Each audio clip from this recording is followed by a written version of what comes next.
Indo British advanced pain clinic. నొప్పి మాయం, surgery దూరం.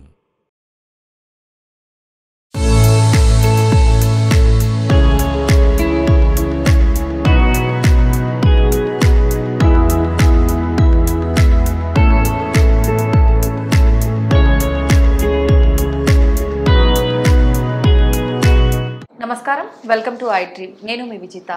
ప్రస్తుతం మనతో పాటు ఉన్నారు Indo British advanced pain relief clinic నుంచి డాక్టర్ విజయ్ భాస్కర్ బండికట్ల గారు. ప్రస్తుత రోజుల్లో చూసుకుంటే చాలా మందిలో తలనొప్పి అనే సమస్య ఎక్కువగా కనిపిస్తుంది. దానికి రీజన్ ఏదైనా రకరకాలుగా ఇబ్బంది పడుతున్నారనే చెప్పొచ్చు.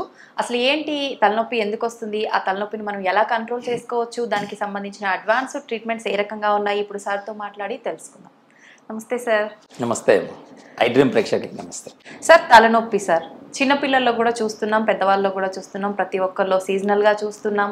కొంతమంది పొల్యూషన్లోకి వెళ్తే ఎక్కువగా వస్తుంది అంటుంటారు, కొంతమంది సమ్మర్లో, కొంతమంది వింటర్లో, రకరకాలుగా చెప్తుంటారు సార్. అసలు ఏదేమైనా తలనొప్పి ఎందుకు వస్తుంది సార్, దానికి సంబంధించిన ట్రీట్మెంట్స్ ఏ రకంగా ఉన్నాయి? తలనొప్పి అనేది ఒక పెద్ద తలనొప్పి, పేషెంట్కే కాదు డాక్టర్ కూడా చాలా పెద్ద తలనొప్పి అండి అది.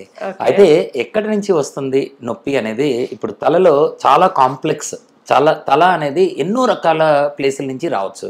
అంటే అందరం భయపడేది తలనొప్పి రాగాలనే ఏంటి, బ్రెయిన్లో ఏమైనా క్యాన్సర్ వచ్చిందా, ట్యూమర్ పెరిగిందా, బ్రెయిన్ ట్యూమర్ అంటాము, ఇంకేదన్నా ప్రాబ్లమ్స్, పెద్ద ప్రాబ్లమ్స్ ఏమైనా ఉన్నాయా అనే దాని గురించి భయం ఉంటుంది. సో అయితే 100కి 99% అలాంటి ప్రాబ్లమ్స్ ఉండవు. ఇవి సాధారణ తలనొప్పులు ఎక్కువ ఉంటాయి.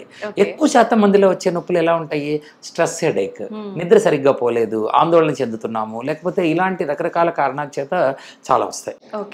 సో ఇప్పుడు మనం చూస్తే గనక తలనొప్పి బ్రాడ్గా చెప్తే కొన్ని రకాలలో, కొన్ని తలలో అంటే మెదడు ఈ చుట్టుపక్కల భాగంలో వచ్చేది హెడేక్ అంటాం మనం, ఇంతవరకు వచ్చేది. అలా కాకుండా కొంతమంది ముఖంలో నొప్పులు వస్తాయి, ఫేషియల్ పెయిన్స్ అంటాం వీటిని. ఇవి రెండో రకంలో. ఓకే, ఇది హెడేక్, ఫేషియల్ పెయిన్స్. కొద్ది మందిలో మెడనొప్పులు ఎక్కువైనప్పుడు ఈ మెడనొప్పి నిదానంగా తలకి పాకుతూ ఉంటుంది. ఇది సెర్వైకోజెనిక్ హెడేక్స్ అని అంటాము. సో ఇలాగా బ్రాడ్గా ఇప్పుడు నేను 3 చెప్పాను. ఇంకా కొంతమందిలో ఏమవుతాయి, ఈ ముఖంలో వచ్చే నొప్పులు ఏవైతే ఉంటాయో వీటితో పాటు వీళ్ళకి ముఖమంతా వేడిగా, ఎర్రగా, వాపులు వచ్చేసేసి కళ్ళల్లో నుంచి, ముక్కులో నుంచి నీళ్లు కారిపోయి ఇలాంటివి వస్తాయి. ఒక పక్కన వస్తూ ఉంటాయి. అంటే వీటన్నిటిని ఆటోనామిక్ హెడేక్స్ అంటాము. ఓకే, ఆటోనామిక్ హెడేక్స్ అంటే ఏంటి అని అంటే, మనకి కొద్దిసార్లు మనం చూస్తూ ఉంటాం, చలిలోకి వెళ్ళినప్పుడు చేతులు తెల్లగా అయిపోతాయి, సడన్ గా అక్కడి నుంచి మళ్ళీ మనము లోపలికి వచ్చినప్పుడు ఏసీలో కూడా మనం చూస్తూ ఉంటాము. ఇది అంటే ఏంటి, రక్త ప్రసరణ అనేది మార్పులు చెందుతాయి. ఈ రక్త ప్రసరణలో మార్పులు చెందినప్పుడు మనకి ఆ చేతిలో తెల్లగా, ఎర్రగా అవటము అనేది కొన్నిసార్లు బ్లూగా అయిపోతాయి చేతులు. రక్త ప్రసరణ తగ్గిపోయినప్పుడు లేదా పెరుగుతున్నప్పుడు ఎర్రగా అవుతాయి, స్టేబుల్గా ఉన్నప్పుడు ఒక రకం. ఇలా రకరకాల మార్పులు మనం ఎలా అయితే చూస్తామో అదే రకమైన మార్పులు మన ముఖంలో కూడా చూస్తూ ఉంటాము. ఈ స్ట్రెస్ కానీ, కొన్ని రకాల ఆహారాలు తీసుకున్నప్పుడు, ఇలాంటివన్నిటి వల్ల కూడా మన తలనొప్పులు వస్తాయి. సింపుల్ చెప్పాలంటే, ఇప్పుడు మనం హెడేక్ గురించి మీరు ఇందాక అడిగారు. హెడేక్ కామన్గా వచ్చేది ఒకటి, నిద్ర లేని, సరిగ్గా నిద్రపోవట్లేదు, బాగా స్ట్రెస్ పడిపోతున్నారు. పిల్లలు పరీక్షల టైంలో కామన్గా జరిగేది, వాళ్ళ మీద మనం ప్రెషర్ పెట్టం కానీ, లేదా వాళ్ళకి సరిగ్గా ర్యాంకులు రావమని వాళ్ళు ప్రెషర్ పట్టం కానీ, ఇలాంటివి జరిగినప్పుడు ఏమవుతాయి, ఒక రకమైన ఆందోళన అనేది చెందుతున్నప్పుడు వీళ్ళకి సింపాథెటిక్ స్టిమ్యులేషన్ అని అంటారు బాడీలో. అంటే మనము ఒక చాలా పెద్ద పని పెట్టుకొని చాలా యాంగ్జైటీ తోటి మనం ఉన్నప్పుడు మన హార్ట్ రేట్ పెరిగిపోతూ ఉంటుంది, గుండె చాలా ఫాస్ట్గా కొట్టుకుంటుంది. నాకు బీపీ పెరిగిపోయింది అని అంటాము, ఆ బీపీలు పెరిగిపోతాయి, షుగర్లు పెరిగిపోతాయి. ఇవన్నీ ఎప్పుడు జరుగుతాయంటే ఆందోళన అనేది మనలో పెరుగుతున్నప్పుడు ఇవన్నీ జరుగుతూ ఉంటాయి. ఈ జరిగేవి ఏవైతే ఉన్నాయో ఇలాంటివే స్ట్రెస్ జరిగినప్పుడు కూడా మన బ్రెయిన్లో కూడా జరుగుతూ ఉంటాయి మార్పులన్నీ. ఈ మార్పులు జరిగినప్పుడు ఏమవుతూ ఉంటాయి, ఇది బ్రెయిన్కి వెళ్ళే రక్త ప్రసరణని మార్చేస్తాయి. దీనివల్ల స్ట్రెస్ హెడేక్ వస్తుంది. నిద్ర సరిగ్గా పోవట్లేదు వీళ్ళు, ఆ మార్పులు మళ్ళీ పెరిగిపోతాయి. కొంతమందిలో మైగ్రేన్ అనేది వస్తూ ఉంటుంది. దానివల్ల ఏమవుతుంది, లోపల జరిగే కొన్ని బ్లడ్ సర్క్యులేషన్లో మార్పులు వస్తాయి, కొంత నరాల్లో కూడా కొంత మార్పు వచ్చేస్తుంది. దాన్ని మైగ్రేన్ అని అంటూ ఉంటాము. ఈ టైప్ ఆఫ్ ప్రాబ్లమ్స్ కేవలం స్ట్రెస్ వల్లే కాదు, శరీరంలో ఉన్న హార్మోనల్ చేంజెస్ జరుగుతూ ఉంటాయి. మన శరీరంలో ఎప్పుడైతే కామన్గా జరిగేది వీళ్ళల్లో ఎప్పుడైతే లేడీస్లో మెన్స్ట్రువల్ సైకిల్ నెలసరి అనేది వచ్చినప్పుడు దానికి అనుగుణంగా వచ్చే హార్మోనల్ మార్పులు ఏవైతే ఉంటాయో హార్మోన్ మార్పులు వెంటనే హెడేక్ ఇస్తూ ఉంటుంది. పాపం చాలా మంది ఆడపిల్లలు చెప్తా ఉంటారు, ఇది వచ్చింది, తలనొప్పి పెరిగిపోయింది, నేను పని చేయలేకపోతున్నాను. సో వాళ్ళకి వెంటనే ఇక్కడ నెలసరి దగ్గర ఏమన్నా ప్రాబ్లం అవుతా ఉందా, అక్కడి నుంచి వచ్చేది దాన్ని కంట్రోల్ చేసుకుంటే ఆ హెడేక్లు తగ్గుతాయి. ఇంకా కొద్దిమందికి పలానా ఆహారం తింటే వస్తాయి. మిడిల్ ఏజ్ లేడీస్లో చాలా మందిలో మనం చాక్లెట్ తింటే పాపం చాక్లెట్ తిన్నా, కొన్నిసార్లు అరటి పండ్లు, స్ట్రాబెర్రీస్, కొంతమందికి ఈవెన్ పన్నీరు, చీజు లేక పాలు పెరుగుల్లో కూడా మీకు ఈ నొప్పులు రావటం చూస్తూ ఉంటాము. దీనికి మనం ఏం చేస్తూ ఉంటామో వీళ్ళకి ఒక పెయిన్ డైరీ మెయింటైన్ చేస్తాము. ఏది తిన్నప్పుడు ఎంత నొప్పి వస్తూ ఉంది అనేది ఒక డైరీ మెయింటైన్ చేసినప్పుడు వాళ్ళ దినచర్య ఎలాగైతే ఉంటుందో దాన్ని బట్టి ఇవన్నిటిని కనుక్కొని అది మనం తీసుకొని ఐడెంటిఫై చేస్తాం. పోలీస్ ఇన్వెస్టిగేషన్ లాగానే ఒక ఇన్వెస్టిగేషన్ చేస్తే అందులో నుంచి ఎక్కువ భాగం మీరు పలానా ఐటమ్ తిన్నప్పుడు మీకు నొప్పి వస్తూ ఉంది అనేది మనం కనుక్కుంటే కనుక దాన్ని మనం తగ్గిస్తే మనకి పెయిన్ రిలీఫ్ అనేది, హెడేక్ అనేది, రిలీఫ్ అనేది కనుక్కోగలుగుతుంది చాలా తేలిగ్గా. మందులతోటి పెద్దగా సంబంధం లేకుండా ఈ డ్రగ్కి మీకు ఎలర్జీ ఉంది, దానివల్ల హెడేక్ వస్తుందని కనుక్కోవచ్చు. అది స్కిప్ చేసేయాల్సిందేనా సార్? అట్లా అంతే, అప్పుడు మనము స్కిప్ చేయడానికి అవకాశం దొరుకుతుంది. కరెక్ట్. అదే. సో ఇట్లాగా అవి హెడేక్స్ అనమాట. అందులో ఇంకా చాలా ఉంటాయి. కొంతమందికి చల్లటి నీళ్లు తాగాలనే పట్టేస్తుంది తలకి, అది అలా పట్టుతూ ఉంటాయి. సో అట్లాంటప్పుడు అవి కొంచెం అవాయిడ్ చేసుకోవటము, మరీ అంత టూ మచ్ కోల్డ్ తీసుకోకుండా మేనేజ్ చేసుకోవటము, ఇలాగ రకరకాల కాజెస్ ఉంటాయి. కొంతమందికి హెడ్ ఇంజురీస్ జరిగిన వాళ్ళకి, నేను ఇందాక చెప్పినట్లు ట్యూమర్లు ఉండే వాళ్ళకి, ఇలాంటి వాళ్ళకి కొన్ని రకాల హెడేక్లు ఉంటాయి. ఇంకొక రకం హెడేక్ నేను చెప్పాను మీకు ఇందాక, ఫేషియల్ పెయిన్స్ ఉంటాయి. ఫేషియల్ పెయిన్స్ అంటే ఏంటి అంటే కనుక ఇప్పుడు మనకి ఈ ముఖం ఏదైతే ఉందో దీనిలో మనకి స్పర్శ తెలిసే నరము బ్రెయిన్ అడుగు నుంచి బయటకు వస్తుంది.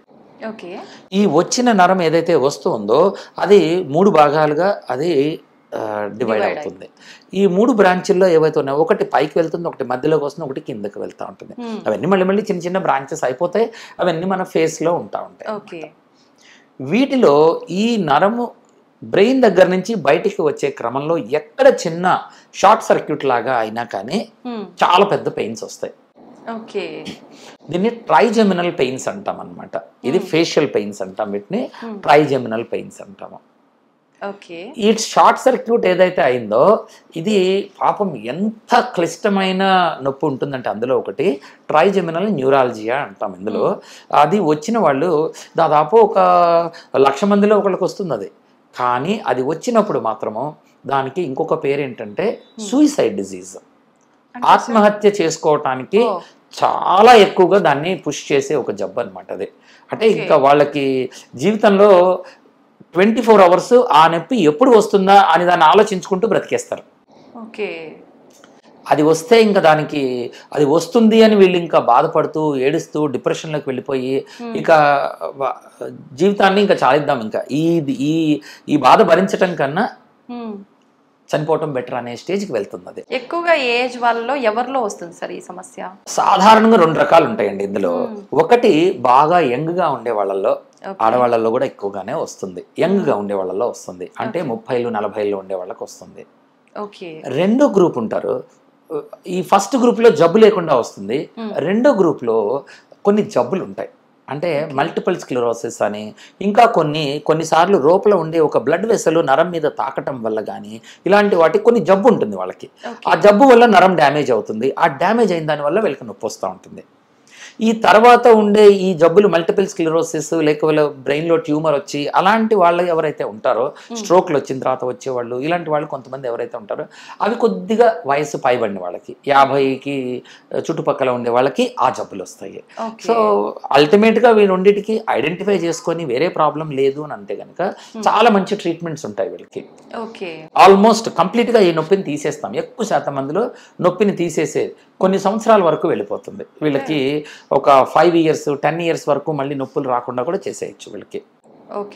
వీళ్ళకి సాధారణంగా ఏదైతే నరము లోపల నుంచి బయటకు వస్తుందో ఈ మన బ్రెయిన్ బాక్స్ ఏదైతే ఉంటుందో దాని కింద చిన్న చిన్న రంధ్రాలు ఉంటాయి. వాటిలో నుంచి నరాలు బయటకు వస్తూ ఉంటాయి.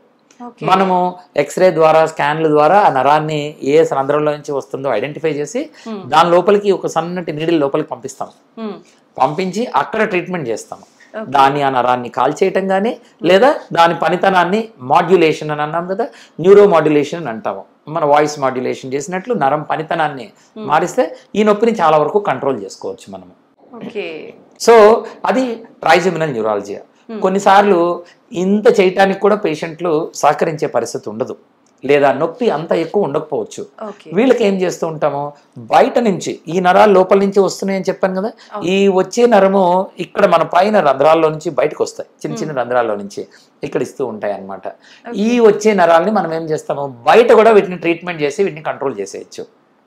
బయట నుంచి కొంత కరెంట్ అది పంపించి వీటన్నిటిని కూడా కంట్రోల్ చేసుకోవచ్చు. ఇంకా కొన్ని ట్రీట్మెంట్స్ ఉంటాయి. ఇప్పుడు మనము వయసు కనపడకుండా చేసేవి బోటాక్స్ ట్రీట్మెంట్స్ అని అంటాము, అవునా. ఈ బాట్యులినం టాక్సిన్ అనేది ఒక కెమికల్, అది వేరే కొన్ని బ్యాక్టీరియా నుంచి వస్తాయి. అవి ఆ వచ్చే కెమికల్ని మనం సపరేట్ చేసి అది ఈ ఫేస్కి అవి ఇచ్చినట్లయితే కనుక మన వయసు కనపడకుండా చేసుకుంటా ఉంటాం కదా. కానీ అదే ట్రీట్మెంట్, అదే మందుని ఈ నొప్పులు రాకుండా కూడా వాడుకోవటానికి అవకాశం ఉంది. సో ఇలాంటి ట్రీట్మెంట్స్ కూడా చాలా ఎఫెక్టివ్గా మనం వాడుకోవచ్చు అనమాట. ఇలా రకరకాలు, అఫ్ కోర్స్ మెడికల్ మేనేజ్మెంట్ ఉంటుంది, రకరకాల మెడిసిన్స్ వల్ల కూడా దీన్ని మనం కంట్రోల్ చేయడానికి అవకాశం ఉంటుంది. ఫస్ట్ అవి ట్రై చేస్తాము, మెడిసిన్స్ ట్రై చేస్తాము, చిన్న చిన్నవి అయితే థెరపీల ద్వారా ట్రై చేస్తాము. అది కుదరకపోతే ఈ నీడిల్స్ ద్వారా రకరకాల నరాలు ఎక్కడైతే ఉంటాయో బయట వీలైతే, లేకపోతే లోపలికి వెళ్ళి వీటిని చేస్తూ ఉంటాము.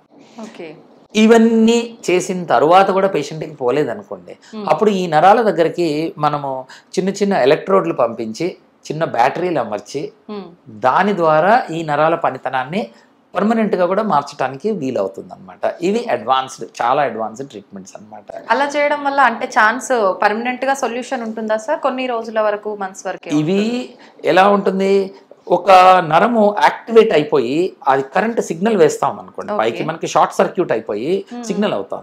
అప్పుడు మనం ఏం చేస్తాము, ఆ మధ్యలో ఇంకొక అబ్స్ట్రక్షన్ పెట్టేసేసి ఆ కరెంట్ పైకి వెళ్ళనివ్వకుండా మనం ఆపటం జరుగుతుంది అనమాట. అది చేసేది. సో ఇది ఈ ట్రీట్మెంట్స్ అన్ని అడ్వాన్స్ ట్రీట్మెంట్స్, ఇప్పుడు దానికోసం చేస్తూ ఉంటాం మనం. అట్లా అయితే కొంతమంది చిన్నపిల్లల్లో కూడా ప్రజెంట్ చూసుకుంటే హెడ్ ఏక్స్ అంటున్నారు, నెక్ పెయిన్ అంటున్నారు. ఎందుకని సార్? దానికి రీజన్ ఏంటంటారు? చాలా మటుకు పిల్లల్లో చాలా తేలిగ్గా స్ట్రెస్కి లోనవుతారండి ఎక్కువ భాగము. ఓకే, వాళ్ళకి ఫస్ట్ వచ్చే కంప్లైంట్, వాళ్ళు స్ట్రెస్లోకి వెళ్ళారు అని అంటే ఆహారం సరిగ్గా తీసుకోకపోవటము, సంతోషంగా ఉండకపోవటము. తర్వాత సొమటైజేషన్ అని అంటాము. సొమటైజేషన్లో ఏం జరుగుతుంది, వాళ్ళు తలనొప్పి అని కానీ కడుపు నొప్పి అని కానీ ఇంకా ఎక్కువగా నడుములో నొప్పులు కానీ చెప్తా ఉంటారు. ఇవి ఎక్కువగా జరిగేది. అయితే ఎప్పుడైతే ఒక పిల్లవాడు అలా చెప్తున్నాడో మనం వెంటనే ఆలోచించాల్సిందంటే వీళ్ళకి నిజంగా ఏమైనా ప్రాబ్లం ఉందా అంటే, వీళ్ళకి ఒక బ్లడ్ క్యాన్సర్ ఉండొచ్చు, బ్రెయిన్లో ట్యూమర్ ఉండొచ్చు, లేదా కడుపులో ఇంకేదైనా జరిగి ఉండొచ్చు, ఇంకేదైనా పెద్ద ప్రాబ్లం జరిగి ఉండొచ్చు. లేకపోతే చక్కగా తిని ఆడుకునే పిల్లవాడు ఎందుకు చెప్తాడు? సో ముందు వాటిని తీసేస్తాం, వీటిని రెడ్ ఫ్లాగ్స్ అంటాం మనం. ఈ రెడ్ ఫ్లాగ్ అనేది మనం రూల్ అవుట్ చేసుకొని, అది 1% కాదు కదా, 0.1% ఛాన్స్ ఉన్నా కానీ ముందు దాన్ని రూల్ అవుట్ చేయాలి. అది రూల్ అవుట్ చేసుకున్న తర్వాత అవి ఏవి కనపడలేదు, అన్నీ బాగున్నాయి అని అనుకుంటే ఎస్, ఈ బాబుకి కొద్దిగా సొమటైజేషన్ ఉంది, లేదా స్ట్రెస్కు లోన్ అవుతున్నాడు, వాటిని తీయాలి. ఇప్పుడు అందరి పిల్లలు ఒకలాగా చదవరు, అందరి పిల్లలు ఒకలాగా ఆడరు. కానీ పేరెంట్స్కి కాంపిటీషన్ ఉండొచ్చు. వాళ్ళ అబ్బాయి బాగా చదువుతున్నాడు, మా అమ్మాయి సరిగ్గా చదవట్లేదు అని వీళ్ళ మీద ప్రెషర్ బిల్డప్ చేయకూడదు మనము. సో నిదానంగా అవి కొద్దిగా మనం మార్పులు చేసుకుంటే అవుతాయి. ఇంకా ఎక్కువ కారణం ఏంటి, పిల్లల్లో వచ్చేసేసి కళ్ళకు సంబంధించి వీళ్ళకి విజువల్గా కొంత ప్రాబ్లమ్స్, అంటే నరంలో ప్రాబ్లం ఉండొచ్చు, లేదా గ్లాసెస్లో ప్రాబ్లం ఉండొచ్చు, లేదా సైనస్లో ప్రాబ్లం ఉండొచ్చు, జలుబు చేసినప్పుడు చెవులు దిబ్బడ వేసిపోతాయి, మూసుకుపోతాయి, ఇలాంటివి జరగచ్చు, పళ్ళల్లో ఇన్ఫెక్షన్ ఉండొచ్చు. ఇవన్నీ కూడా మనకి నరాలలో నొప్పులు ఇచ్చేస్తాయి. సో చాలా జాగ్రత్తగా హెడేక్ అనేది, అందుకే నేను headache is a real headache for the doctor also. ఎందుకంటే ఇన్ని రకాల కారణాలు ఉంటాయి, వీటన్నిటిని మనం ఒక్కొక్కటి మనం సపరేట్ చేసుకొని ఇవన్నీ ఏవి లేవు అంటే టైం పడతాయి. పేరెంట్కి ఫ్రస్ట్రేటింగ్గా ఉంటుంది, ఇంకా తెలియలేదు అని. ఓకే, కానీ మల్టిపుల్ స్పెషలిస్ట్, ఒక ఈఎన్టీ డాక్టర్ దగ్గరికి వెళ్తాము, ఒక కంటి డాక్టర్ దగ్గరికి వెళ్తాము, డెంటల్ డాక్టర్ దగ్గరికి వెళ్తూ ఉంటాము, ఫిజిషియన్ దగ్గరికి వెళ్తూ ఉంటాము, న్యూరాలజిస్ట్ దగ్గరికి వెళ్తూ ఉంటాము. అన్నీ ఒక్కొక్కటి రూల్ అవుట్ చేసుకోవాలి. ఇవన్నీ కూడా ఒక్కొక్కళ్ళు కోఆర్డినేట్ చేస్తాం, అదే చేస్తూ ఉంటాం జనరల్గా. ఇలా హెడేక్ వచ్చిన పేషెంట్స్కి ఇవన్నీ ఏం లేవు అని చూసుకొని అప్పుడు ఓకే మీకు ఇంకా ఈ పెయిన్ ఉంది, మెడలో స్పాండలోసిస్, పెద్దవాళ్ళు అయితే కనుక 25-30 years సర్వైకల్ స్పాండలోసిస్ అని అంటాము, మెడలో బాగా నొప్పి ఉంది, స్కాన్ తీసి అరిగింది, డిస్క్లో ప్రాబ్లం వచ్చింది, ఇక్కడ మనము ట్రీట్మెంట్ చేస్తే నొప్పి తగ్గే అవకాశం ఉంది, లేదా ఇక్కడ పైకి వెళ్ళే నరాలని బ్లాక్ చేస్తే తగ్గే అవకాశం ఉంది, థెరపీలు చేయొచ్చు, ఫిజియోథెరపీ చేయొచ్చు. ఇలాంటి ఏమి ట్రీట్మెంట్ చేస్తే వీళ్ళకి బెటర్ ఉంటుంది, ఏ మెడిసిన్ వాడితే బెటర్ ఉంటుంది, ఇవన్నీ చూసుకొని ముందుకు తీసుకొని వెళ్ళాలి. ఓకే, అలా ముందు ప్రాబ్లం ఏంటి డీటెయిల్ గా తెలుసుకున్న తర్వాతే ట్రీట్మెంట్. ఎప్పుడైనా సరే it is all about finding the problem. ఎక్కడ ప్రాబ్లం ఉంది తెలుసుకుంటే, ప్రాబ్లం ఎక్కడుందో తెలిస్తే దానికి సొల్యూషన్ చేయటం చాలా తేలిక అవుతుంది. అంతా జరిగేదంతా కూడా అక్కడ మనం చేసే ఇంజెక్షన్ వల్ల, లేకపోతే చేసే సర్జరీ వల్ల, మందు వల్ల కాదు. ముందు ప్రాబ్లమ్, ఇందాక నేను చెప్పినట్లు పిల్లవాడికి ఒక చిన్న స్కూల్లో ఇష్యూ వచ్చి ఉండొచ్చు, అది మనకి ప్రొజెక్షన్ అనేది మనకి దీనివల్ల ఉండొచ్చు.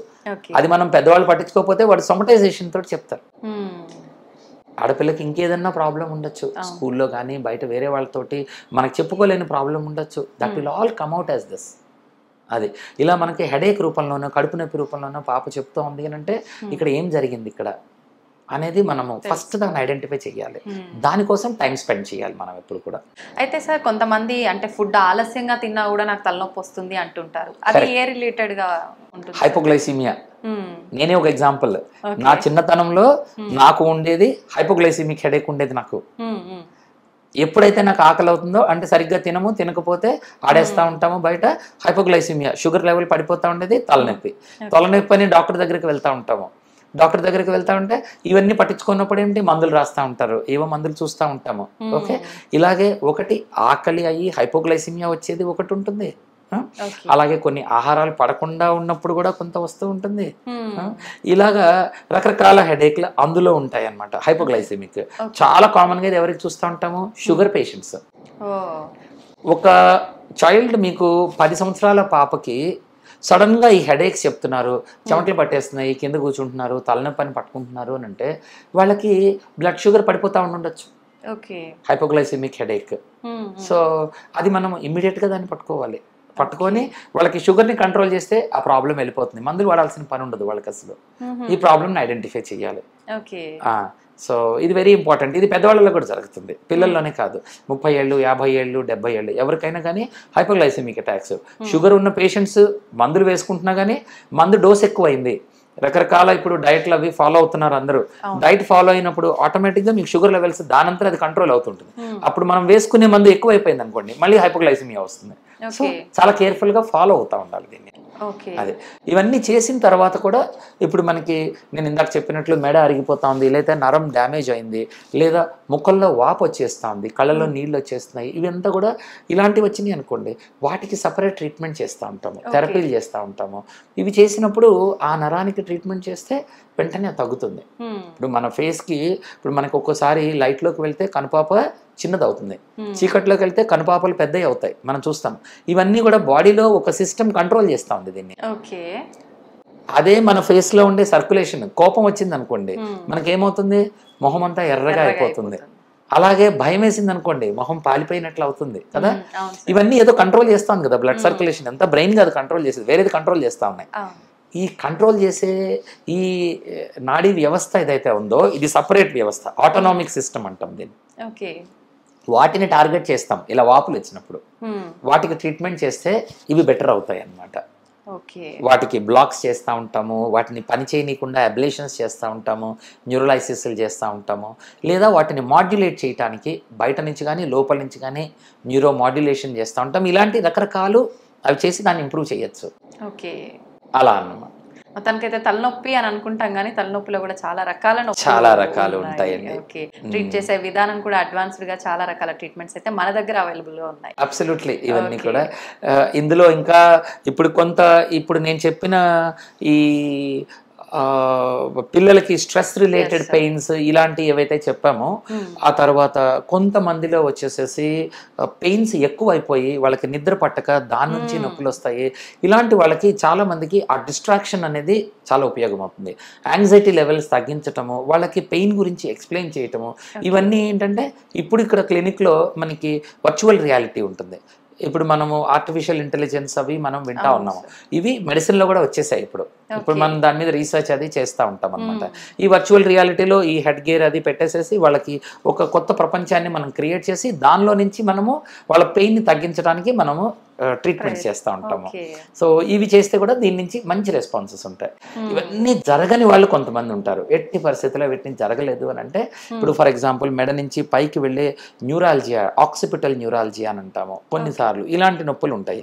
వాళ్ళకి కొన్ని కరెంట్ వైర్లు లాంటివి ఎలక్ట్రోడ్స్ అంటాం. వాటిని ఎలక్ట్రోడ్స్ని అమర్చి దానికి పంప్ అనేది అమరుస్తాము. అంటే ఒక చిన్న బ్యాటరీ లాంటి పేస్ మేకర్ లాంటి డివైస్ అనమాట. ఆ పేస్ మేకర్ డివైస్ ఏదైతే ఉంటుందో దానికి ఈ వైర్లు కనెక్ట్ చేసి పేషెంట్కి ఇచ్చేస్తాం. లోపల పెట్టేస్తాం, బాడీ లోపల, ఇంకా బయటికి ఏం కనపడదు. బట్ మన చేతిలో రిమోట్ ద్వారా దీన్ని మొత్తాన్ని కంట్రోల్ చేసుకోవచ్చు మనం. దాన్ని స్టార్ట్ చేసినప్పుడు ఈ కరెంట్ వైర్స్ ఎప్పుడైతే యాక్టివేట్ అవుతాయో ఇవి నొప్పి నరాన్ని బ్లాక్ చేసేస్తాయి. అలా చేసుకొని దీన్ని ఇంప్రూవ్ చేసుకోవడానికి వీలవుతుంది అనమాట. సో ఇది అడ్వాన్స్డ్ టెక్నిక్స్ ఏమంటారు, ఆక్సిపిటల్ స్టిమ్యులేషన్ అని అంటాము. ఆక్సిపిటల్ నర్వ్ స్టిమ్యులేషన్ అని అంటాం అనమాట. ఇక్కడ ఉండే ఆక్సిపిటల్ నర్వ్స్, అలాగే సూపర్ ఆర్బిటల్ నర్వ్ స్టిమ్యులేషన్, తర్వాత స్పీనోపాలటైన్ నర్వ్ స్టిమ్యులేషన్, ఇలాగా స్పెసిఫిక్ నర్వ్స్ ని మనం యాక్టివేట్ చేసి వీటిని కంట్రోల్ చేయడానికి సాధ్యమవుతుంది.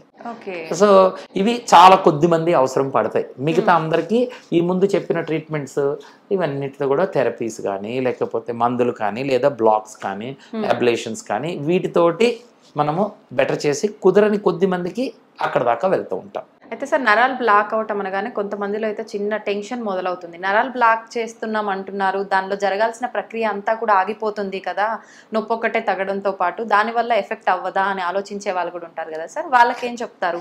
ఇక్కడ రెండు రకాల పనులండి. ఒకటి వచ్చేసేసి నరం పనితనం అనేది ఎప్పుడైతే మారుతుందో దీన్ని న్యూరోప్లాస్టిసిటీ అంటాము.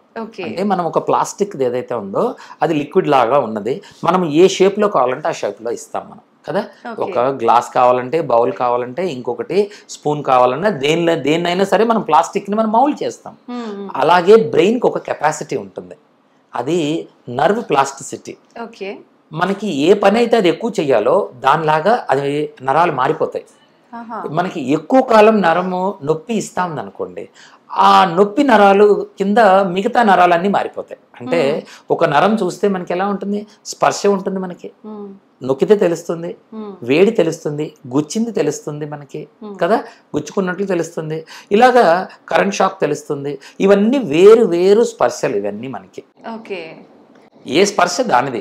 యాసిడ్ పడినా తెలుస్తుంది, మనం పట్టుకుంటే అన్ని చెప్తాము, ఎక్కడ ఏది ఎలా ఉంది అనేది పొజిషన్ చెప్తాం మనం. ఇప్పుడు ఏమవుతుంది, నొప్పి బాగా పెరిగిపోయింది అని అంటే దాని ఉద్దేశం ఏంటి, తాకితే తాకినట్లు చెప్పాల్సింది అది మనకి నొప్పి కింద చెప్తుంది కొంతమందికి, మనకు తెలుస్తుంది కొన్నిసార్లు కదా. అంటే బాగా అలసిపోయినప్పుడు కానీ అప్పుడు కూడా మనం చూస్తూ ఉంటాము, అబ్బా ఒళ్ళు పచ్చి పుండులాగా అయిపోయింది అని అంటాం మనం, అవునా.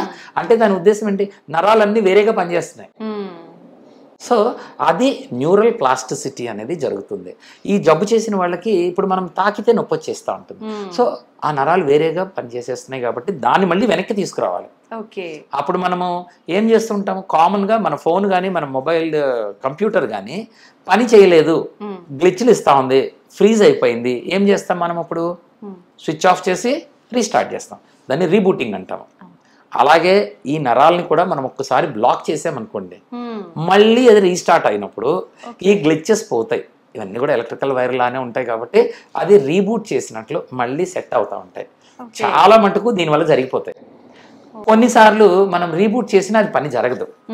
అప్పుడు మనం ఏం చేస్తాము, ఇక ఈ నరం పని చేయట్లేదు, దానికి కొంత కరెంట్ పంపించి దాన్ని యాక్టివేట్ చేస్తూ ఉంటాం, అది నర్వ్ మాడ్యులేషన్ చేస్తూ ఉంటాము. కొన్నిసార్లు ఏం చేస్తూ ఉంటాము, అసలు ఈ నరం పనిచేస్తేనే చాలా ప్రాబ్లం అయిపోతా ఉంది, పేషెంట్కి నొప్పి ఎక్కువైపోయింది, ఆ నొప్పి వల్ల వాళ్ళ నిద్రపోవట్లేదు, ఆహారం తీసుకోలేకపోతున్నారు, చల్లగా తాగలేరు, వేడిగా తాగలేరు, ఏది చేసినా నొప్పి వచ్చేస్తుంది, ప్రాబ్లమ్స్ అయిపోతున్నాయి. అప్పుడు ఏం చేస్తాము, ఆ నరాన్ని ఆపేస్తాం పనిచేయటం. ఇది ఏ స్టేజ్లో ఎంతవరకు చెయ్యాలి అనేది సైన్స్. ఎప్పుడెప్పుడు ఏ ట్రీట్మెంట్ చేయాలి, ఎప్పుడు మాడ్యులేట్ చేయాలి, ఎప్పుడు న్యూరోలైసిస్ చేసేయాలి, పని చేయనీయకుండా చేయాలి, ఎప్పుడు అబ్లేషన్ చేసేయాలి, లేదా ఎప్పుడు మనము దీన్ని కొద్దిగా స్విచ్ ఆఫ్ చేసి ఆన్ చేయాలి, అది black. Simple, black is simple, ఒక కొన్ని గంటలు పనిచేస్తాయి, బట్ అది సరిపోతుంది కొంతమందికి. కొంతమంది కొద్దిగా స్టిరాయిడ్ చేస్తాము, కొంతమందికి నర్వ్ మాడ్యులేషన్ చేస్తాం. అలా ఎవరెవరికి ఎంతెంత చెయ్యాలి అనేది మనం ఆ పేషెంట్ని బట్టి వాళ్ళ ఏజ్ని బట్టి వాళ్ళ ప్రాబ్లమ్ని బట్టి మనం ట్రై చేసిన వాటిని బట్టి వీటన్నిటిని బట్టి డిసైడ్ చేస్తూ ఉంటాం. ఓకే, ఎటువంటి అపోహలు ఏం పెట్టుకోవద్దు, అయితే పర్లేదు, ఈ ట్రీట్మెంట్కి వెళ్ళొచ్చు అంటారు సార్ అయితే. Okay okay sir, thank you sir, thank you very much. నమస్తే అమ్మా.